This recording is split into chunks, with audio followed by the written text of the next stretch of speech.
Hi darlings, எல்லோரும் எப்படி இருக்கீங்க? தைப்பூசம் அன்றைக்கி முன்னாடி நாள் நைட்டே நானே ஹஸ்பண்டும் பிளான் பண்ணிட்டோங்க. 4 மணிக்கெலாம் இருந்துச்சு, 5 மணிக்கெலாம் குளிச்சு கிளம்பிடணும் அப்படின்னு சொல்லிட்டு. பார்த்தா சண்டே அன்றைக்கி வந்துடுச்சா. சண்டே நம்ம ஸ்ட்ரைட்டாக லஞ்சுக்கு தான் எந்திரிப்போம். அன்றைக்கி சொல்லவா வேணும். சரி ஓகே எந்திரிக்கலான்னு பார்த்தா டைம் ஆகிடுச்சு. சரி ஈவினிங்காவது போயே ஆகணும்னு நினச்சி நாங்கள் கிளம்பிட்டோம். நம்ம முருகனை வேறு ரொம்ப ட்ரெண்ட் பண்ணி வச்சுட்டோமா. நார்மலாக கோயிலுக்கு போகணுன்னாலே பயங்கர கும்பல் இருக்கும். தைப்பூசம் அன்றைக்கி சொல்லவா வேணும். இருந்தாலும் போகாமல் விடக்கூடாதுதான்னு சொல்லிட்டு எங்களோட ஃபேவரட் கோயிலுக்கு தான் நாங்கள் போயிருந்தோம். இது எந்த கோயில்னு தெரிஞ்சால் கண்டிப்பாக கமெண்ட் பண்ணுங்கள்.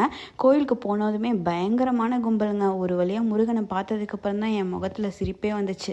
மெயினாக நம்ம பிரசாதம் வாங்காமல் போக முடியுமா?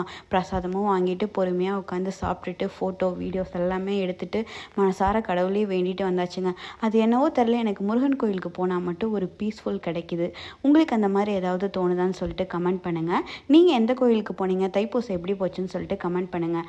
எங்களுக்கு நல்லா போச்சுங்க. அதுக்கப்புறம் வர வழியில் ஒரு ஸ்நாக்ஸ் கடையிலையும் நல்லா ஸ்நாக்ஸ் சாப்பிட்டு வீட்டுக்கு வந்து சேர்ந்தாச்சு.